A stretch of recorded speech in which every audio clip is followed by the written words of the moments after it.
The South American hero played his first game for Argentinos Juniors on the 20th of October 1976, 10 days before his 16th birthday. He stayed with the club for almost 5 years before being transferred to Boca Juniors. After playing for Barcelona, he went to Napoli, where he played the majority of his club games and reached the peak of his career. He went on to play for Sevilla and Newell's Old Boys before rejoining Boca Juniors in 1995. Diego Maradona was born on October 30, 1960, in Lanús, in the Buenos Aires province of Argentina, just south of the capital city, in the greater Buenos Aires metropolitan area.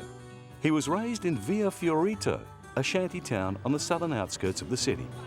During the 60s and early 70s, Villa Fiorito provided the training ground for a young craftsman learning the trade that would propel him to superstardom. He was born into a poor family. The fourth child of 6, he grew up with 3 elder sisters and 2 younger brothers, Hugo and Eduardo, who both became professional footballers.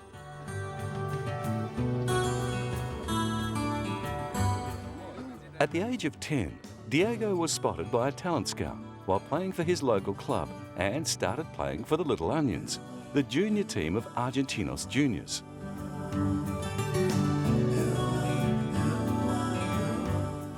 Two years later, he became a ball boy for the First Division games and would entertain spectators at half-time, showing off his wizardry with the ball. While he was at Argentinos Juniors, English club Sheffield United submitted a bid of £180,000 to secure his services. The bid was rejected, but when Boca Juniors upped the offer to £1 million, Maradona was on his way to a new club. He joined the squad midway through the 1981 season and played through 1982. He'd come close to winning a league title with Argentinos, who finished second in their division in 1980. However, at Boca Juniors, he went one better, winning his first league winners' medal in his debut season with the club. Maradona repaid Boca's faith in him, constantly proving his star quality and exciting the crowds with his flair and finesse.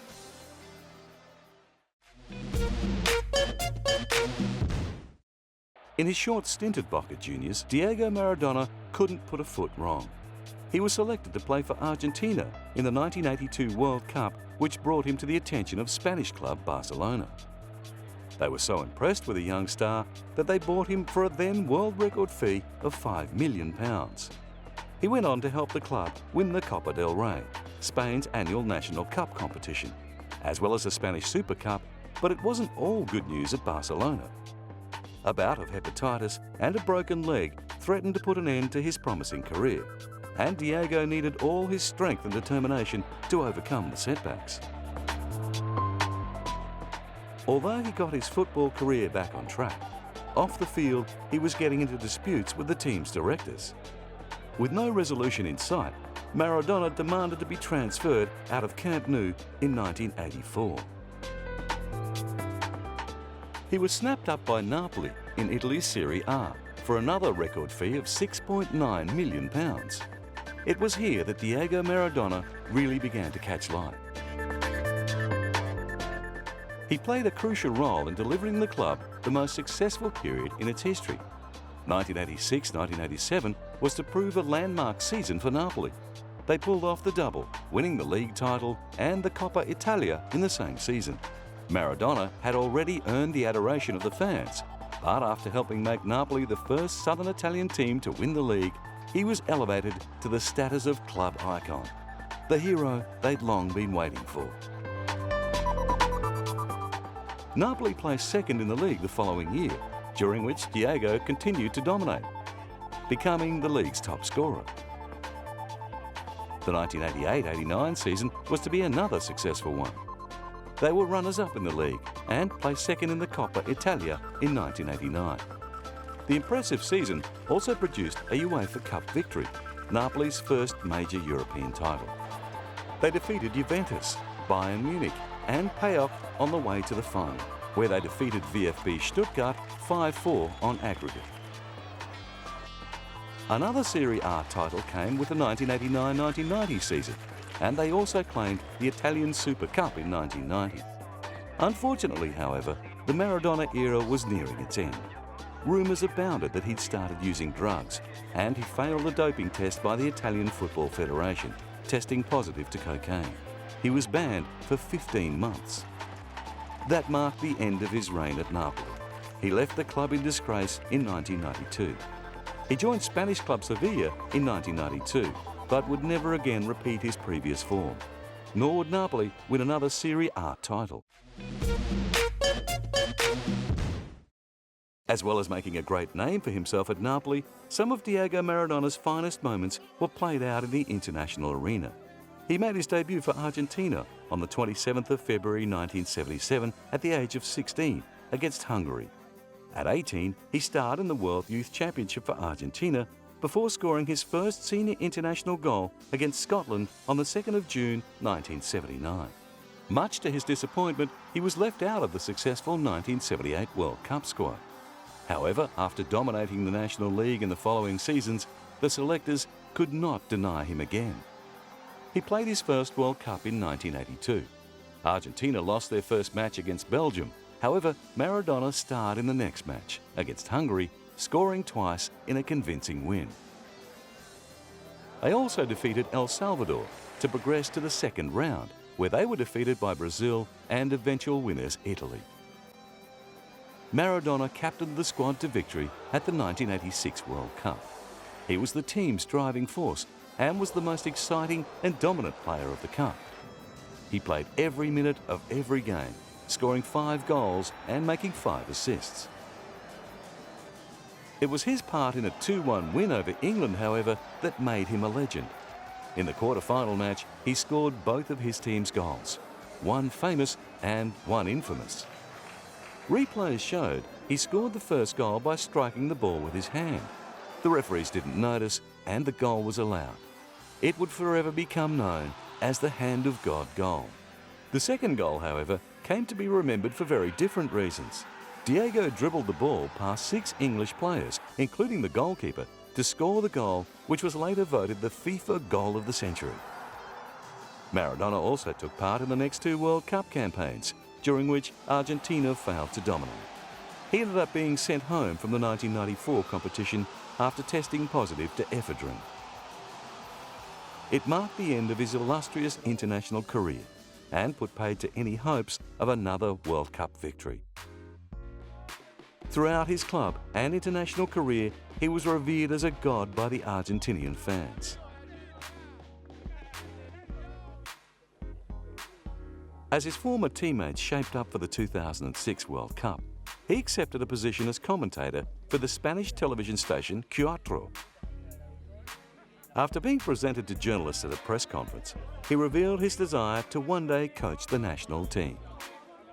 Le deseo a la Argentina que salga campeón y si sale campeón lucharé para ser el técnico de la selección campeona del mundo y si no lo es también. Es algo que me debo a mí mismo, que como vos decís, hice muchas cosas, pero esto creo que es la frutilla del postre de toda mi vida, de toda mi carrera. After the resignation of national coach Alfredo Basile in 2008, Maradona immediately flagged his interest in the position. Despite possessing little managerial experience, it was announced on the 29th of October 2008 by AFA chairman Julio Grondona that Diego Maradona would take on the position from December. His goal for the team was to reach the World Cup finals, and although they suffered a humiliating 6-1 defeat to Bolivia along the way, equaling their worst ever losing margin, they managed to qualify in 4th place. With his on-field play bettered by none, the World Cup champion often found it hard to keep his feet on the ground. Not only did he possess sublime football skills, he literally had millions of fans in Argentina worshipping him as a football deity. This love for everything Maradona gave the football megastar a warped sense of reality. and pretty soon he would be making headlines for all the wrong reasons. In the mid-1980s, right at the peak of his brilliant career, Maradona slipped into his 2-decade addiction to cocaine. It was allegedly during his 2 seasons with Spanish club FC Barcelona that the Latin American genius first experimented with the banned substance. However, as reported by BBC Sport, it was his transfer to Napoli in 1984 that elevated his newfound pastime into a full-blown addiction. 7 years on, Maradona gave the positive dope test that saw him banned for 15 months.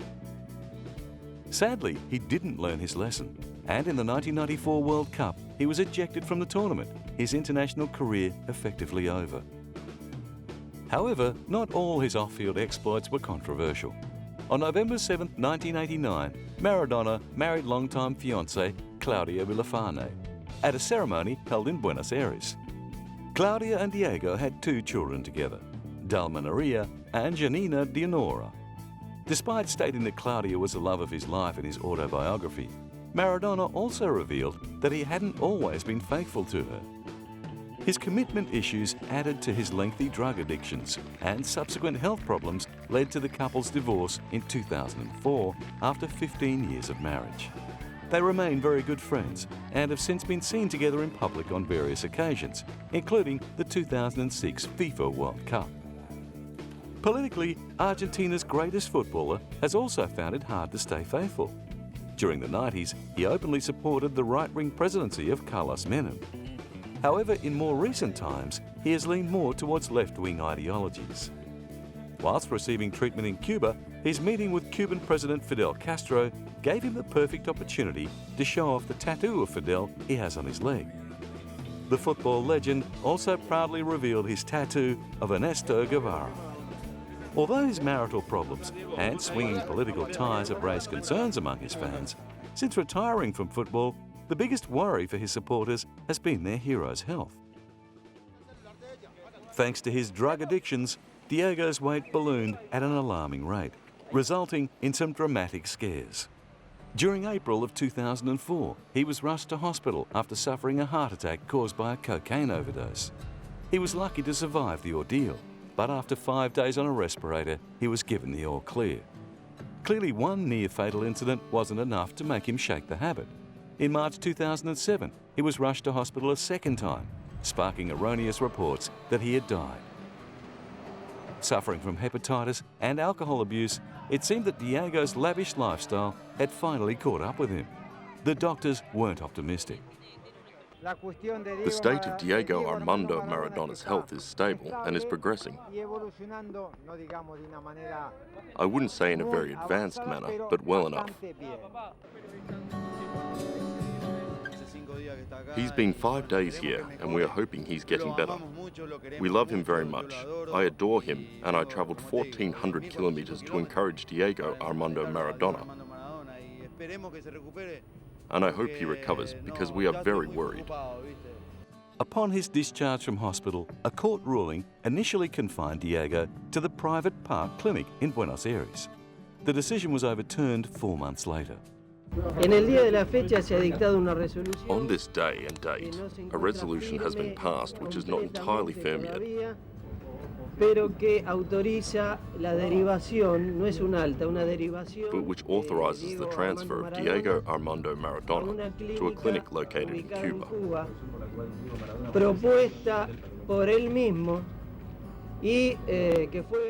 He requested the clinic himself in an audience held days ago.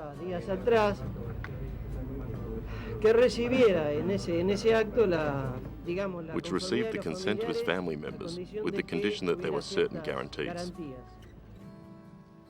Maradona was transferred to the Sensam clinic in Cuba. Although he had been coming to Cuba since 2000 to overcome his addictions, this time he was given strict guidelines by the court and his family. Having felt the tap of the Grim Reaper on his shoulder, he needed little motivation to regain control of his life. Bloated, obese, and barely able to speak at the time of his hospitalisation, Maradona bravely faced the long, hard road ahead. Even at the very beginning of the journey, he was upbeat about what happened. He is stable, his vital signs are normal, and his attitude is positive. He had a good night and is resting and having a good morning.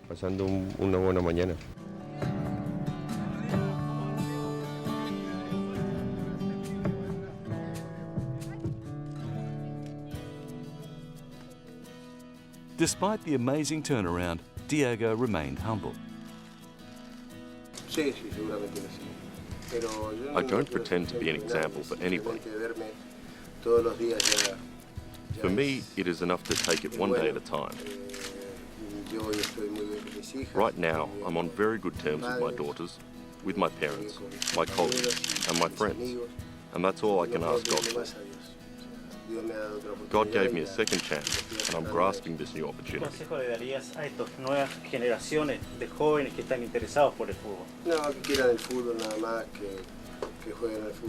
I just tell them to take pleasure in playing football. The money, the millions, that comes along later, naturally. What's important is to enjoy football. There's no success without taking pleasure in the game. After surviving 2 very close calls, Maradona has changed his outlook on life.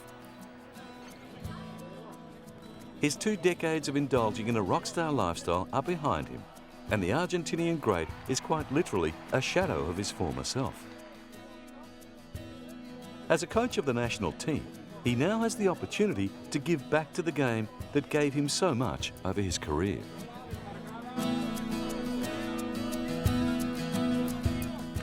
Regularly seen in public smiling and waving to his fans, a much healthier-looking Maradona proudly announced on Argentine television in May 2007 that he had quit drinking and had not used drugs in 2 years.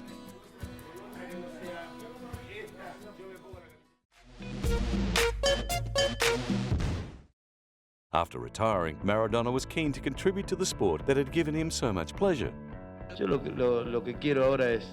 What I would like to do now is to try and give Boca everything that I learned over many years, good or bad, and put them at Boca's service, and we'll see what happens from there.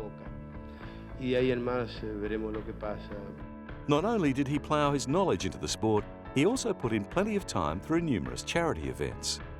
In May 2006, he took part in a football match called Soccer Aid, a British charity event that raises money for UNICEF. The game, featuring World Cup legends, celebrities and other football stars, is played between England and the rest of the world. Maradona joined other legends like Gianfranco Zola, Brian Robson and Marcel Desailly. 2 years later, he was at it again, this time playing in Bolivia to raise money for the victims of the flood that left more than 60 people dead and nearly 100,000 homeless in February 2008. Years earlier, he'd taken part in another friendly match that was organised in his own honour. In November 2001, 50,000 fans crammed into Argentina's Bombonera Stadium to watch the then overweight striker join other football legends in a one-off match between Argentina and the All-Stars. Undeniably a little sluggish, he still managed to pull off some moments of Maradona magic, reminding the crowd of his former brilliance with deft touches and a cracking attempt from 30 metres out. However, the highlight of the match, as far as the fans were concerned, would have to be seeing their hero score twice to claim victory for his team, with both goals coming from penalties. Afterwards, the World Cup hero thanked the crowd for the tribute. I've always tried to be happy while playing soccer and to make all of you happy. I think I achieved that, and the truth is that I didn't expect all of this. This is too much for one person, for one footballer. I thank you with all of my heart.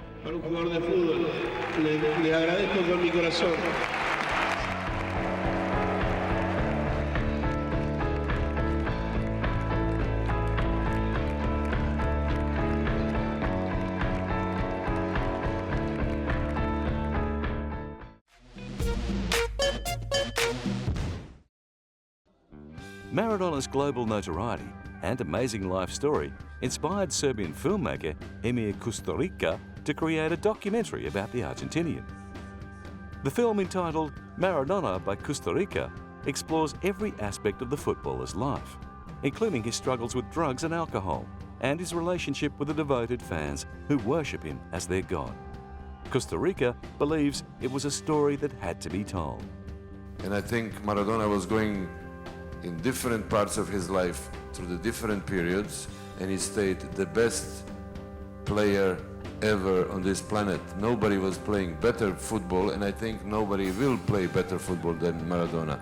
And this is an important story about this man. There's also been a film made about the famous number 10.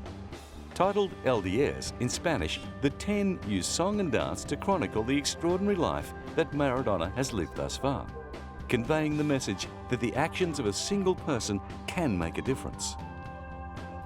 He left behind the lesson that the poor, humble person also had the right to progress and become a person who can do good in the world. No sporting legend's career is complete without a statue erected in their honour. Luckily for Maradona, the Boca Juniors decided that the winner of the 1986 World Cup deserved such a tribute. Standing 3 metres tall and made out of bronze and cement, his 300-kilogram likeness stands proudly in the Boca Juniors Museum in Buenos Aires. The statue was financed by fans of the football great. Maradona also won the Golden Ball for Best Player of the 1986 FIFA World Cup, where he also scored the goal of the century.